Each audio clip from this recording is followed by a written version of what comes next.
assuming most people on the docket are familiar with our system, so I won't belabor the points. The main thing is to help us to untangle these matters. I'm honored to sit this morning. We've got the circuit covered. Judge Elrod to my right from Texas, Judge Graves to my left from Mississippi, and I'm holding down the Louisiana end. So hopefully between it all, we can get these matters correct. All right, first case up, 21-50283, United States versus Fernandez. Mr. Sergi.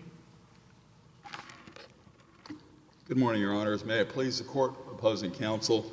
I have the privilege today of representing Mr. Luis Fernandez, an individual who is charged with being a user of a dangerous drug in possession of a firearm. Cutting to the chase, Your Honors, this is a Miranda case. The question is, did the government's action violate the two-part test to suppress a statement given by my client under both Elstead and Seibert?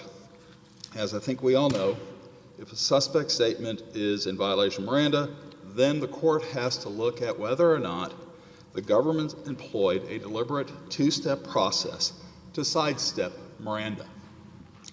And the question is, first, what were the statements? And then we need to look at the totality of the circumstances to determine whether or not these statements should be suppressed. And here, if you look at the original affidavit, which is in the record from Corporal Capts, who had, I believe, 2.5 years experience on the Odessa Police Department and 1 year in criminal intelligence. His affidavit said he responded to a 911 call that said my client had called 911, said he was, quote, being chased by numerous unknown persons chasing him around multiple roadways in Ector County, and he advised that he had an AR-15 in his possession, and he appeared at the Odessa Police Department. He was met by Officer Capts, who then took possession of the weapon. Now, one of the red herrings in this case is the public safety issue. There had been a shooting at the Odessa Police Department many years ago. However, how many years ago did you say? I believe it was 5 or 6. I'm not sure. I thought you said how many. That's oh, I'm sorry. Curious. So. I think I said several. All right, go ahead. Anyway, and Judge Counts does allude to that fact. The government, in its original briefing, alludes to that fact. However, anytime somebody voluntarily hands off a gun and called 911, said, I'm coming, that's attenuated any danger that you had, because he doesn't have possession of a weapon, he has no possession of any other article that could be I guess I'm having trouble with this framing. Yes? Because as I understand the video, he told the officers, while they're just trying to figure out what is going on in the situation, that the car was clean and there was nothing in it, and that it had already been checked by the sheriff, and he's very frenetic, and they're trying to get him to calm down, lighting a cigarette and all this whole. So he already has admitted within a minute and a half of this, maybe 2 minutes, that he has been taking cocaine, but then he says his car is clean, and then they need to do a check of his car. And then, so I don't really understand. I didn't feel like that we could characterize this as, or I don't see what the evidence is that we could characterize this as him going to turn in some gun or be responsible, he was very frenetic, and he lied about having a gun, and he did it right from the get-go before even there was any kind of reason to give him Miranda rights. I believe he volunteered almost this information, because they said, are you taking drugs? And he said, yeah, I had some last night, but I may have had some more because I'm really stressed, you know. And so the officer then knows that there's a crime with taking drugs and having a weapon. Well, Your Honor, I believe the weapon was in his lap. And I believe it's pretty clear from his affidavit that, as Officer Capps said, Fernandez displaying paranoid tendencies. He was delusional. He really didn't know. He's having a huge meltdown. I mean, no disrespect intended. He's Yeah. having either drugs or mental health issues or something. And he can't really clearly articulate. If you look at what he actually says, and this is going back to the drug issue. If you look at what he says, it takes a while for him to actually isolate, yes, I did perhaps have cocaine last night. And that, Your Honor, And then maybe goes to the some sense- totality of the circumstances. But I believe, there was no violence. What he says in the 911 call. He's delusional or Yes. something, and he thinks he's being chased, and I don't see it. I was trying to figure out if indeed there was some evidence that he was being chased, and that's part of the after story. There's nobody chasing him. There's nobody chasing him. This is all in his mind. What in the sequencing of things as we look at the controlling cases that help us to see that, these officers are sort of deliberately sidestepping, Okay. giving them Miranda, and so forth. It's a fairly brief encounter compared to a longer one in Siebert, I believe. So, Your Honor, I looking think- at it, so, where does... Perhaps the best sequencing is actually in this government's brief to the court below, where it goes through a minute-by-minute recitation of the facts. And and I think to the heart of my case is that if you look at Judge Count's opinion, he notes at page 5 of 8 that, quote, a male voice states at 1:52 p.m., quote, I will probably Mirandize him and do a confession. And that is the heart of the case, because what we see here is a deliberate attempt to cure a problem that they realized they had. And interestingly enough, in the government's briefing below, that is not discussed. And it is discussed by Judge Counts. And so what we have here is the best evidence. These officers know that they have body cams. They're not going to say, I didn't Mirandize him, I need to go back and re-Mirandize him.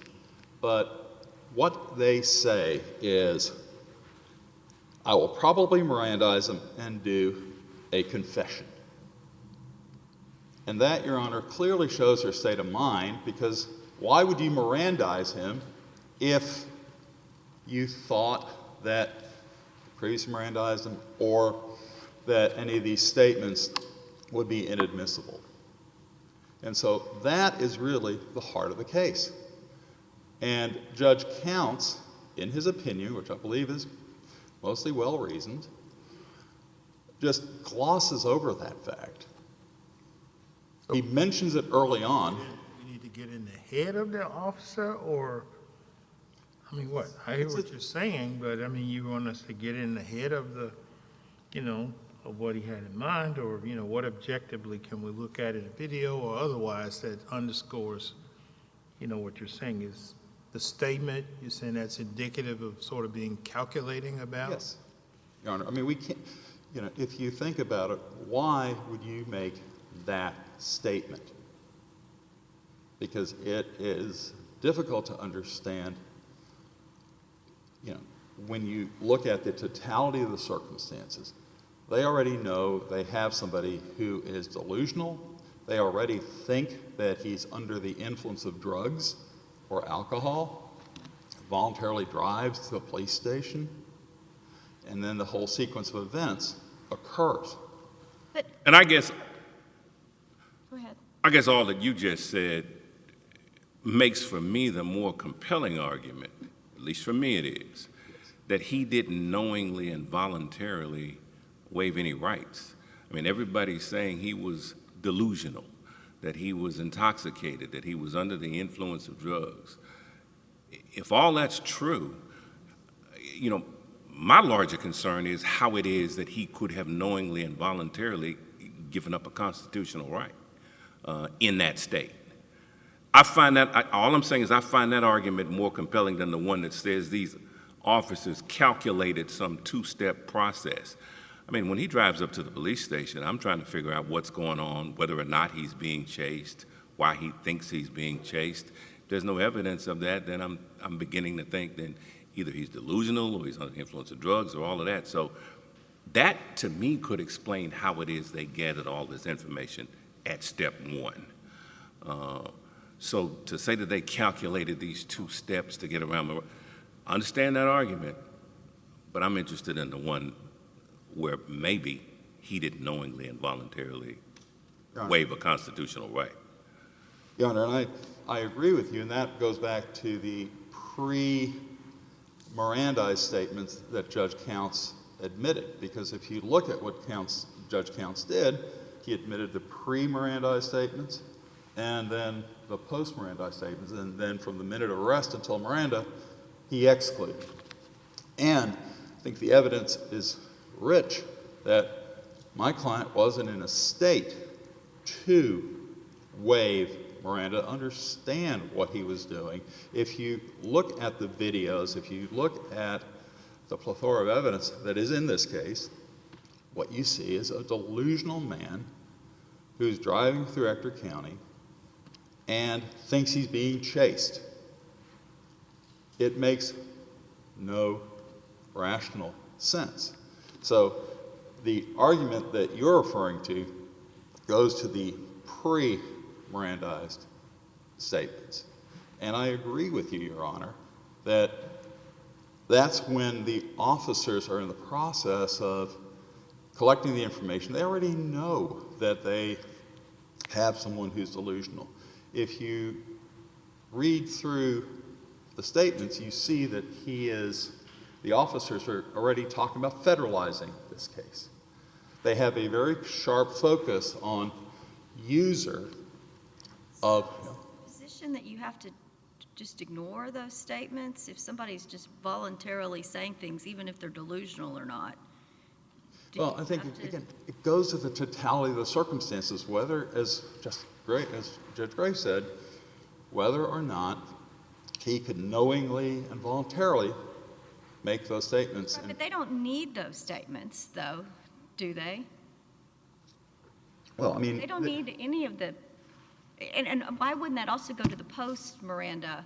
Because if he's not yet come down off of whatever he's on, he still is not voluntarily. Your Honor, I would agree with you that it attaches to both ends of the spectrum, but we have to deal with the record that we have and the inferences that we have to make. And that is why when you look at his behavior and whether he really understood what he was doing when he made these statements, I think you realize that he's incapable of knowingly waiving Miranda at that point. But they don't really need his statements at all, do they? Because they have him acting so strangely, and then they can get the toxicology reports or whatever and go with that. Which, Your Honor, the toxicology reports, I don't believe, at least from my review of the evidence, wasn't there. Okay. So there is no blood test. Can you help us with, okay, I think that there's something to this whenever Corporal Capitz, or Capitz, I think is how you say it, he says, I think you can charge him with having the firearm and taking drugs. He says that fairly early. And if one were to believe that that is the moment when they decided they were going to charge him, Yes. the court already threw out, what did you not, what's there that wouldn't be there? Because I'm just trying to see, I think there's already enough from the pre-Miranda, even before they said that, there's already enough to get them to the gentleman being on the drugs. So even if you see it at that stage when he formed the intent and that he stated it, why isn't does that change anything? Well, I mean, Your Honor, I think, again, looking at the totality of the circumstances, I think Judge Counsel was incorrect in not suppressing the pre-Mirandized statements because of the very issues that you're addressing. He could not have voluntarily waived that given his state. Now, the record does show there was a competency evaluation, and he was found competent, but it certainly doesn't go into his mental health history, and frankly, the officer would not have known that. There is no evidence of his mental health history in the record that the officer had known, but his behavior, sine qua non, is the fact that he appears to be delusional.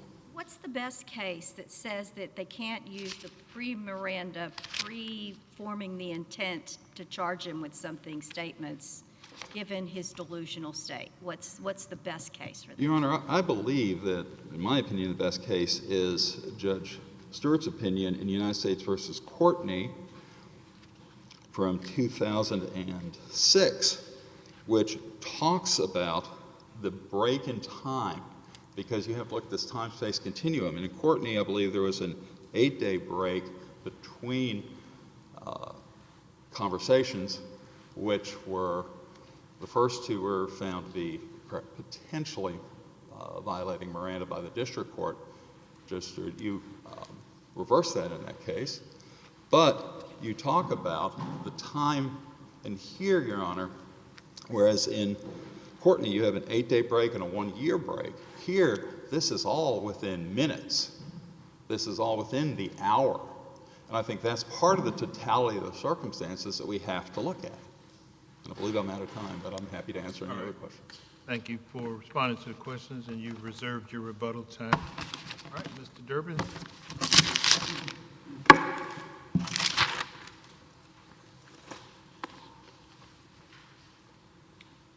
Good morning. May it please the court. Let me jump in first to I think the last question you were asking, Judge Elrod, concerning the first statements that he made when he first was being interviewed. He had not been handcuffed. And his first statements were, I have it about 1:42:15 on Government Exhibit 2. And he's asked, do you use any sorts of drugs and so forth? He did not object to those. He did not move to suppress those before the district court. Those, I don't believe, are an issue. Now, whether or not they're sufficient to prove that he is a drug user for violation of Section 922, the user in possession, I don't know. That question hasn't been presented yet. I think there's an argument there. If you find that the post-Miranda statements should be suppressed, and I think it goes back to the district court, and then we all have to make a decision, can we go forward and prove his guilt based on what he originally said? So in answer to that question, I don't think that's really an issue, and the court doesn't have to resolve that, because he didn't contest those. He didn't dispute the admissibility of his first statements. Do you have to be habitually a user? I don't know the answer to that. Or just a current user? I think it requires some evidence of some sort of serial use. It does? I think so. But that means 2 or 3 times. I mean, I don't think that means that he has to use it for a year. But that... Was it last night and this morning? I don't know. It seems like that's what happened.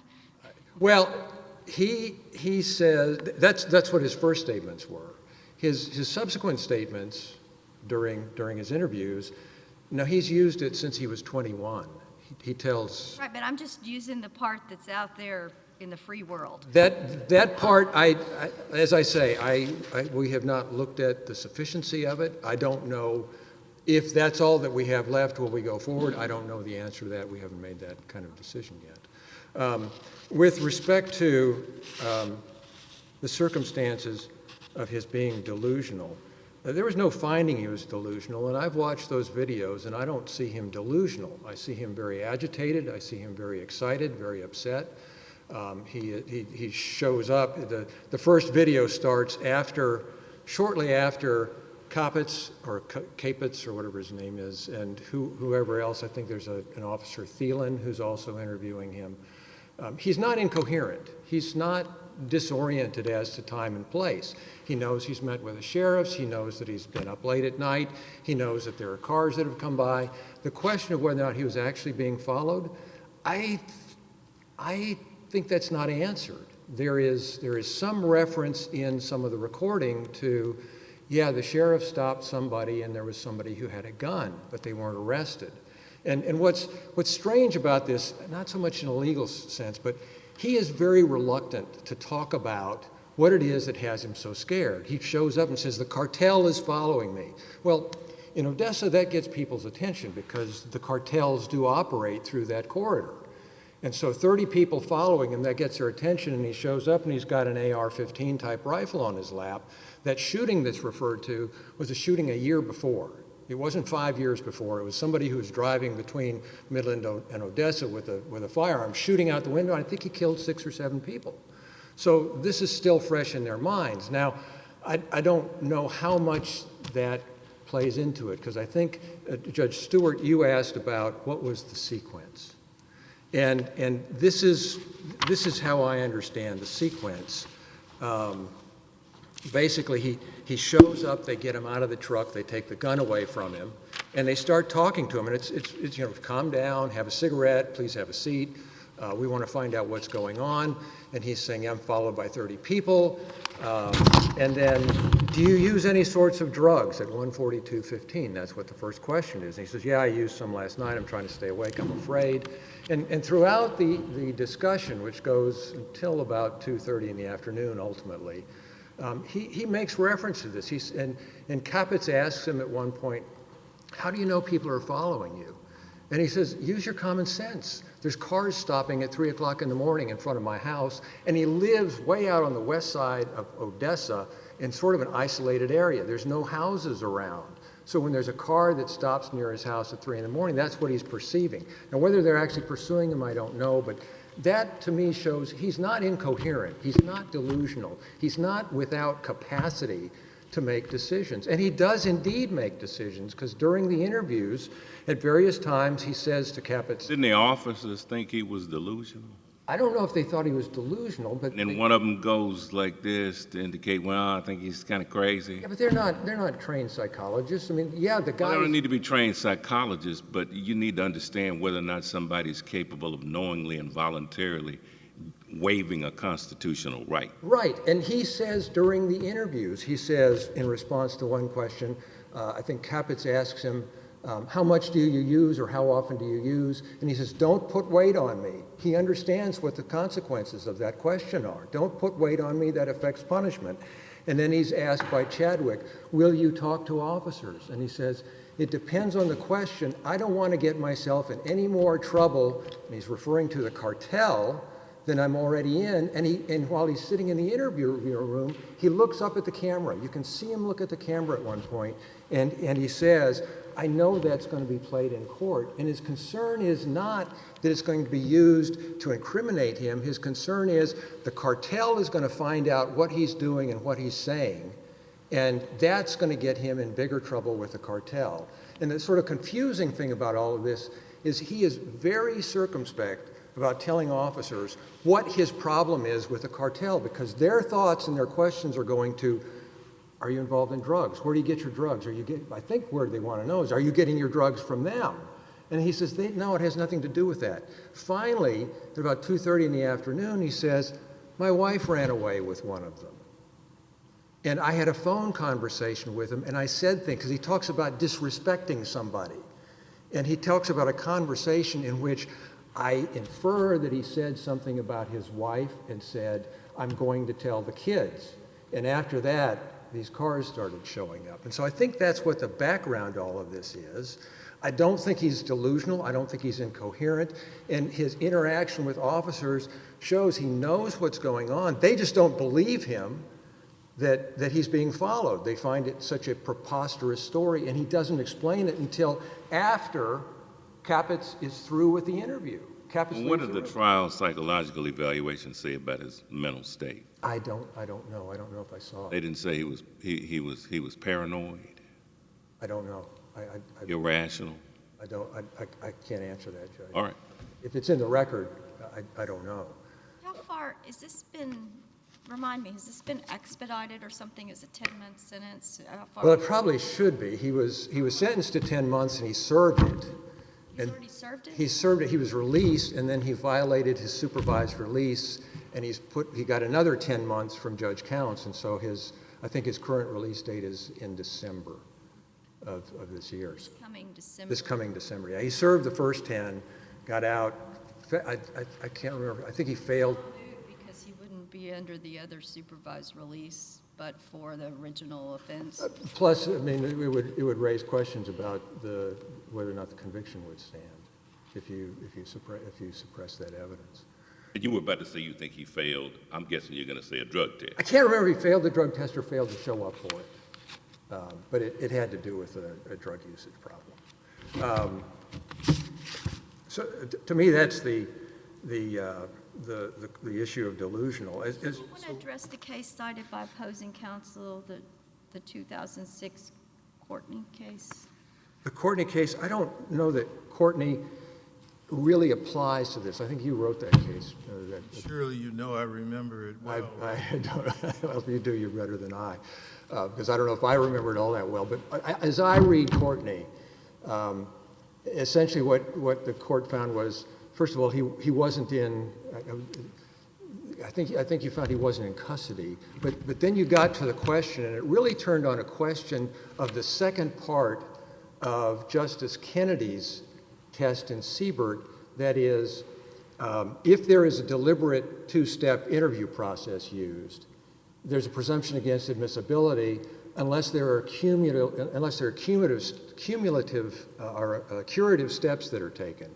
And those curative steps are a passage of time and a retelling of the rights and what the consequences are, and that some admonition that there's not going to be, the first statements probably are not going to be admissible. Given this sequence, It doesn't apply here. I don't. well, given this sequence, because I don't remember Courtney, I'm not going to even pretend I do.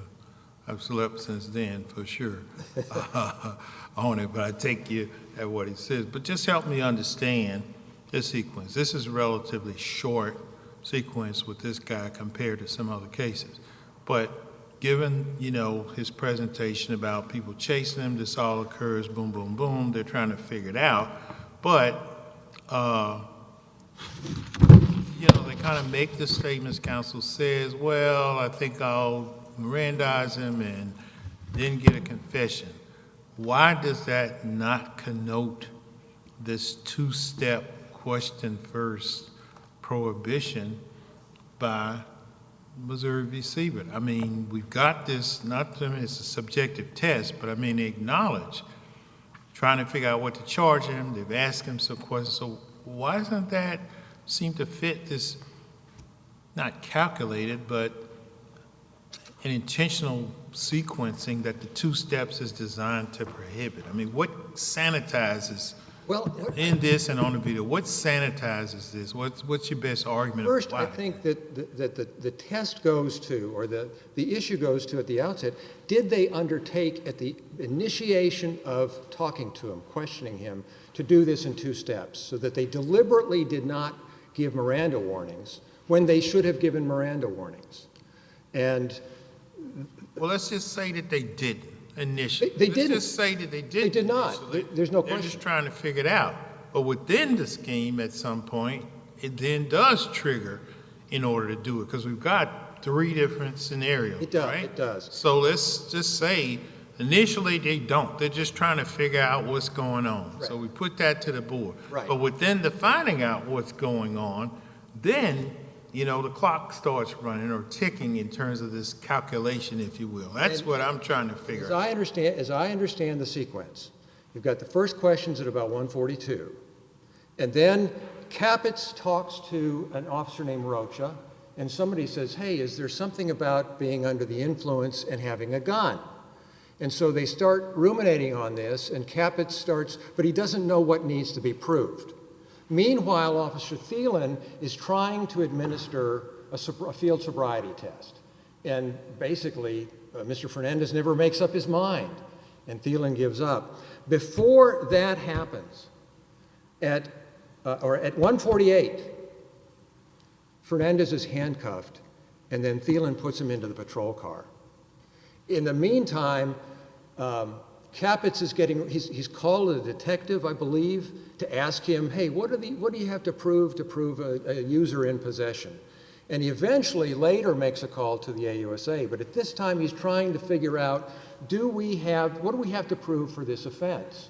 And at 1:48, as the handcuffs are, and this is the problem, I think, this is our problem area, is the 1:48, as he's being placed in handcuffs, that's when Capitz happens to also go up to him at the same time while this is going on. It takes a bit for him to get the handcuffs on. Then he asks these questions. He asks these questions, are you addicted to cocaine? How long have you used cocaine? How long is a while? And so forth. Those are the questions that the court suppressed. Judge Counsel suppressed those, finding that at the time the handcuffs were being put on, when those questions were being asked, that was in custody and Miranda should have been given. There is nothing in the record, I think, that suggests that at that time, Capitz decided to ask those questions as part of a two-step strategy and to not give him Miranda warnings. Judge Counsel found, he called it, I think, innocent neglect. I think they had so much going on, Capitz was going to ask at the same time Thielen was doing something else, and they overlapped. And yes, he was entitled to Miranda rights, but I don't think Capitz made a conscious decision, I'll ask him these without Miranda so I can go back later on and get a confession. And it was not until 1:52, when Fernandez was already in Thielen's patrol car, that Capitz says, I'll probably Mirandize him and get a confession. That isn't a strategy to me. He's thinking out loud. He's now trying to figure out what the proof elements are. What did the field sobriety test show? He didn't take it. He never took it. You said somebody was trying to administer field sobriety. Thielen kept asking, would you cooperate with me, and Fernandez kept talking about, I'm being chased. I just came here. I just want to live my life. And finally, Thielen gave up and said, okay, well, here. And he just put him in handcuffs. I hate to be back where we were at the beginning, but if assuming arguendo that the court believed that the first time that he said, I think we can probably charge him with possession of a firearm while under the influence, not the time that he says, I'm going to Mirandize him, and this is like allegedly the strategy, but way earlier at that 1:46, is that 1:42 point, right at that point that he should have Mirandized him once he's already thought of the plan that I'm going to think we can charge him with that he should have been Mirandized then. What happens in this case? Well, he wasn't in custody at that time, and so he didn't have to Mirandize. Okay. That he thought that he might. Arguendo that he was in custody even while he's sitting there on this thing because he's surrounded. And we can argue, I'm just trying to figure out what result, if that's the point at which, when he first articulated that I can charge him with this, that's when he should have been Mirandized. What would happen in this case? I don't think would we remand it? What would happen? I don't think that controls the outcome. I think what controls whether it was 2 minutes before the handcuffs were placed on or when the handcuffs were placed on, the statements that were suppressed, the ones that were given without Miranda warnings, where Miranda warnings arguably should have been given, were the statements that were given at 1:48. Those were given at 1:48, and those the court suppressed, and we did not contest that he was in custody. Maybe we should have, I don't know, but in light of So even if we held Coulter, that it was really earlier than that, a few bits earlier than that, still affirm? I think so, because I think the question before the court was Judge Counsel wrong in finding that there was not a two-step interrogation strategy that was being used? Well, wouldn't that be a two-step interrogation strategy if he articulated, I think we can arrest him for this, and we're going to go towards that, and then an intermediate step is, I need to get Mirandize and get him a confession. Why isn't that itself a It's two not steps? published, but I think Gonzalez is on point on that particular matter, because in Gonzalez, they went with search warrants. We were planning not to arrest him, and they found out that he had guns. And when they found out guns, they changed their minds and decided to arrest him. But that's not this situation, because as you pointed out, they had no doubt there were guns immediately at the beginning of this. Well, they knew he'd committed, but this one they're still trying to figure out, did he commit a crime? Did he commit a federal crime? Because Thielen is arresting him for public intoxication. That's what the arrest was for. And in the time period that we're talking about, it wasn't until sometime later. It was after the statement at 152 where he says, I'll probably Mirandize and do a confession. It's after that he finally figures out what all the elements are, and he talks to an assistant U.S. attorney who will authorize the case. And by that point, he's already in custody. And so if there is a decision made, and there is a decision made to interview him again with Miranda, but it wasn't made at the beginning of it as part of a strategy to get incriminating statements without Mirandizing. And that's I think what Seibert is about. It's about, was there a plan going into it? The question I came back and asked you, I mean, why is it that the decision to do that has to occur early on? If I said assume and argue when they didn't calculate early on, when they started. I mean, that's just an innocent trying to figure it out. What does the Seibert require? The calculation by the officers has to have occurred at the very top of this sequence here where we got three parts. And the decision to do this two-step began in this interim time period. Why does that exclude? But for it to be calculated to circumvent Miranda, the decision has to be made not to give Miranda at a time that it should be given in order to get incriminating statements in order for them to go back and then get a confession. And the record here does not show that that's how this decision was made. Oh, okay. No, and I'll sit down. I'm out of town. Thank you. You have a final follow-up, or you done? I mean, I'll let you finish the sentence if you need. I think I've said what I Good? All right. Thank you. Thank you. All right. Back to you, Mr. Sergi.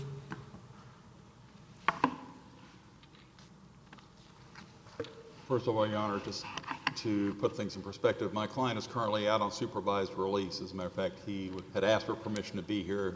He's obviously not here, so he's still under custody, and there is no mootness argument. All right, let me ask you this, straightforward, give me a declarative statement. What is the holding you're looking for from the panel? I mean, down below the district court, you know, suppress one of the statements, we've got this interim deal, you can walk away out of here. What's the holding you want from this panel? Reverse. A remand, back on that first point, or what? Tell me, say it for me. Reversed and remanded for further consideration of his mental health at that point in time, because the record at this point, I think, shows that it is reversible, but I also believe that the court would get a second bite at the apple, so to speak. Okay. So is that the two-step thing? Yes, on the two-step thing. And Your Honor, one of the issues that occurred to me, I'm sitting here, is we're hearing about 30 cars going through Midland allegedly chasing my client. That's kind of this cartel train going after my client. Patently absurd. And that goes into his mental health issues. And the fact is, as Judge Elrod earlier pointed out, the conversation about a federal charge is very early on. And common sense, Your Honor, in looking at 922G, the term user isn't even defined. So I think there's an issue there we could have perhaps briefed. Well, I want to go back to Judge Stewart's question. Yeah. You want reversal. Yes. And tell me what the reason is for the reversal. Because they violated, number one, they violated the two-step process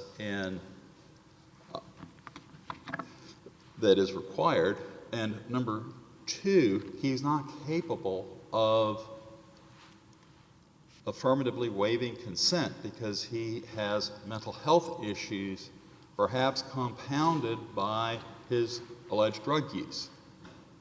You only need one of those to prevail. Yes.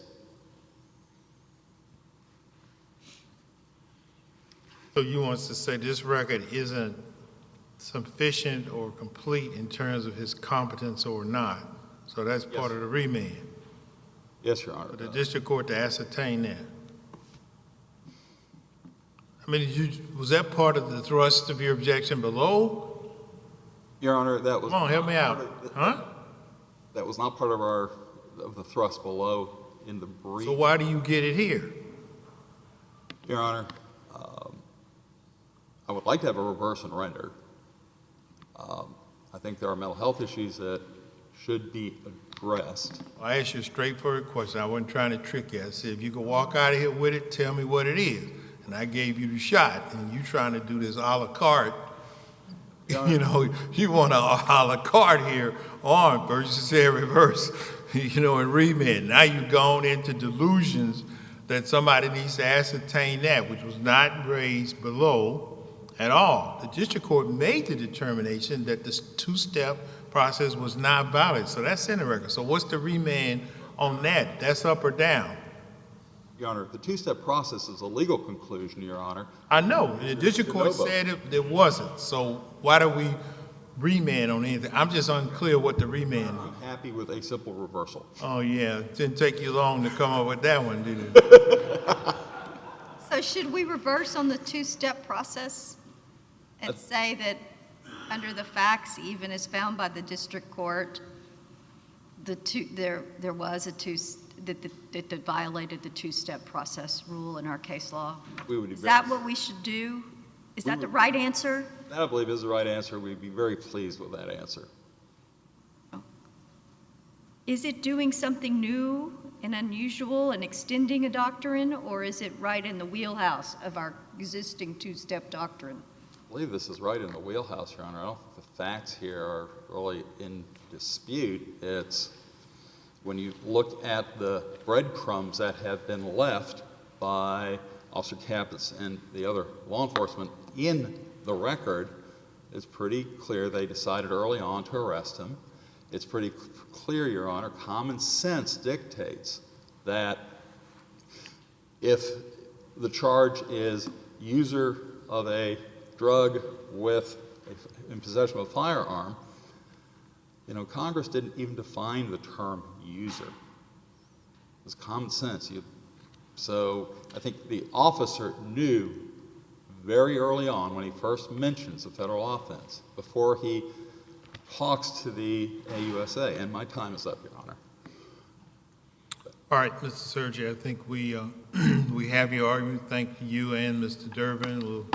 It's a different record. We'll try to figure it out and decide the case. You're one of our CJA panel attorneys, and we want you as a panel to know, and the court as a whole, how much we appreciate the CJA attorneys who take these cases on, not only for briefing, but to come in and help us out here in the court. So with that, we thank you.